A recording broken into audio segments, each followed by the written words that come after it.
I'll say it, I love the Withering Zone mechanic.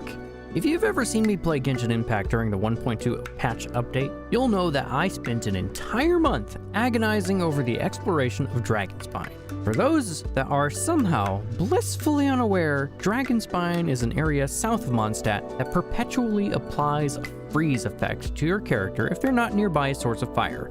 And no, setting yourself on fire does not count. No matter where you are in Dragonspine, you cannot escape this effect and must actively stay near a heat source if you do so much as scroll through your backpack. You genuinely need to be mindful of where you are when you want to take a break during your exploration. You also need to be mindful of which elements you're using during combat, as cryo and hydro applications from you or nearby enemies will cause torches to extinguish. And even though the enemies can survive the harsh environment, you can't. But casually exploring, AFKing near a fire, and the combat itself isn't why I grew to dislike Dragonspine. It was the constant combination of stamina management and urgency to get near a source of warmth that makes Dragonspine so painful to explore. Climbing has never been an aspect that I have enjoyed. Bottom line, I find it very boring and oftentimes quite tedious. Combine slowly climbing a large mountain to grab a collectible with a slowly increasing freeze gauge, and you have a recipe for constant annoyance during your stay. Traversing the walkways and fighting the occasional enemy doesn't really present much of a problem as you unlock areas within Dragonspine, but a lot of the exploration became very tedious. And tedious tasks do not make for entertaining gameplay, which is honestly a shame. Dragonspine is genuinely gorgeous and the music is very pretty. The constant threat of freezing makes it pretty hard to get specific shots of your characters out in the environment. And as someone who enjoys doing that for video projects, this is a definite downer. Moving forward, Inazuma presented a similar yet temporary challenge, except instead of building up a gauge that encourages you to run to safety, you are constantly pelted with damage until you leave the area. There is no safe zone. You're only safe if you collect Electrograna from a Thunder Sakura Bow, which I commonly call an Electro Bramble. I don't know, it rolls off the tongue a lot nicer. When you collect the Electrogranum from the Electro Bramble, the Bale Thunder damage you normally take is blocked, but you're only safe temporarily. The level of protection you have is very limited at first, and it's tied to how much of Inazuma you've explored in order to level up the Sacred Sakura at Grand Narukami Shrine. Inazuma was new and exciting for some, but it never truly felt welcoming. The land was almost always actively trying to kill you. It felt exhausting, and it made me personally feel a little homesick. I got used to Inazuma, but it never held the same charm as Mondstadt or Liyue. Of course, I held that opinion mostly to myself to not seem ungrateful when given new content within the game. But with all that stacked against Inazuma to begin with, these new zones never gave me peace of mind. There were entire chunks of area you could not explore without venturing into them. So despite knowing what I was walking into, it became another slog of avoiding the negative effects of Bale Thunder while actively knowing the exact location of an Electro Bramble at any given time.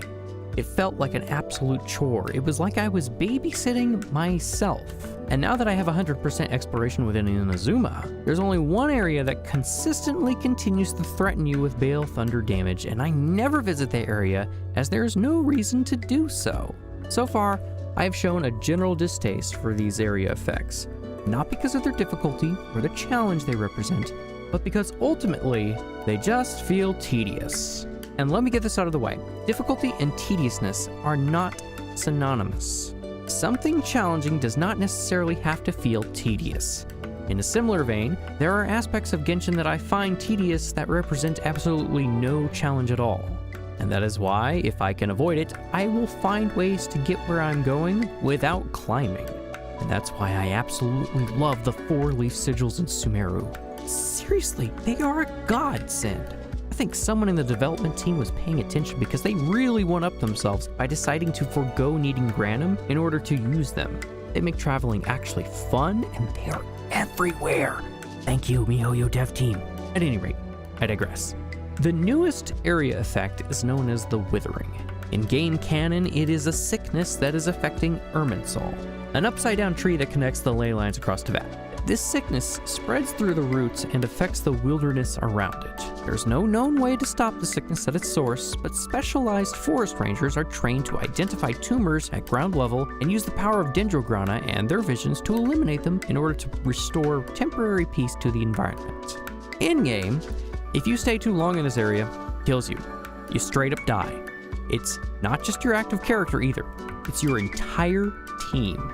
He uses a build-up timer similar to Dragonspine, but it has an effect far more punishing than even Inazuma. And just like Inazuma, you're never truly safe.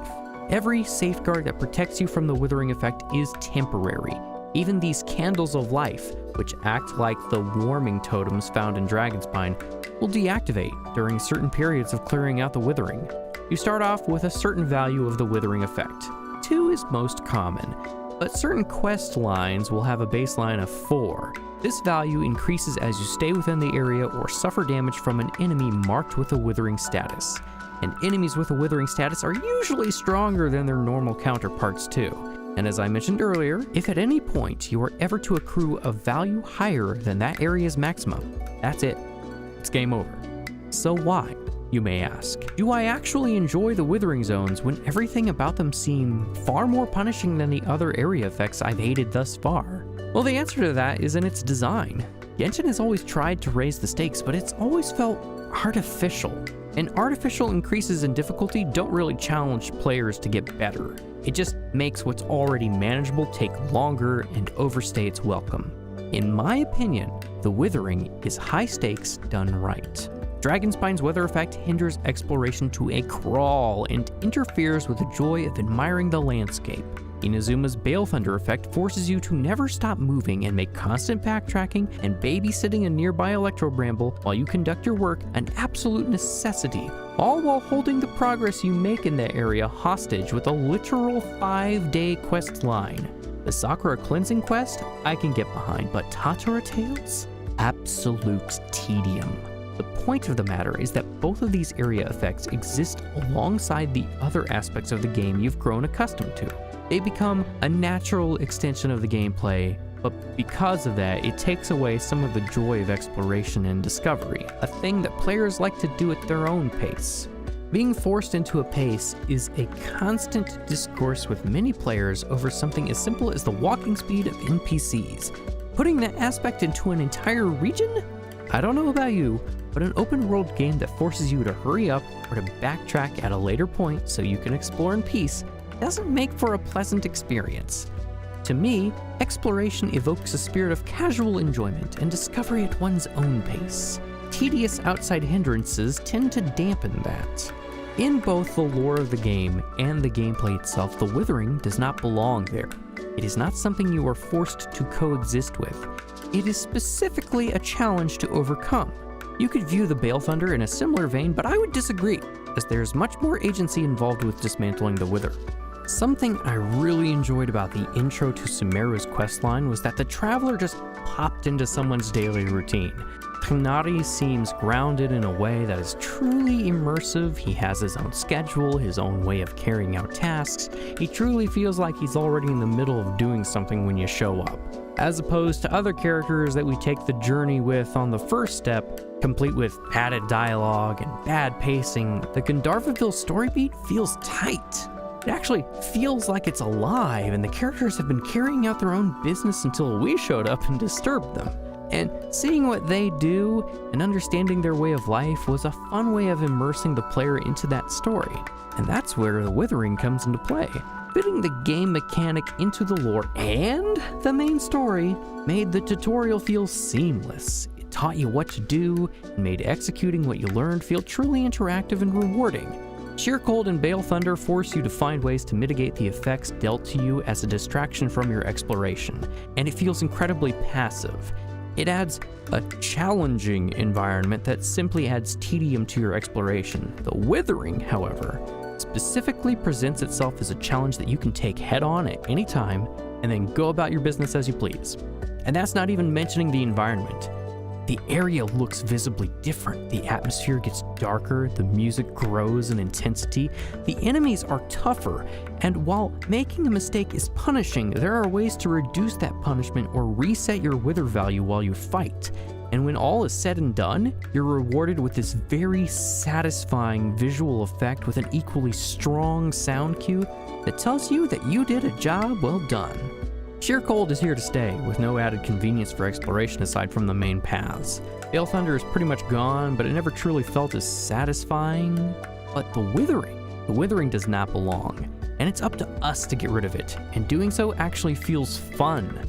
In fact, I think I might actually feel a little sad when it is, because it's genuinely entertaining. I might be alone in this, but I honestly hope for daily commissions that bring back a tiny Withering zone in a random area for that day. I think that would be really cool, but that's just me. Well, that was my rant about area effects in Genshin Impact and why I think the Withering is the best of them all.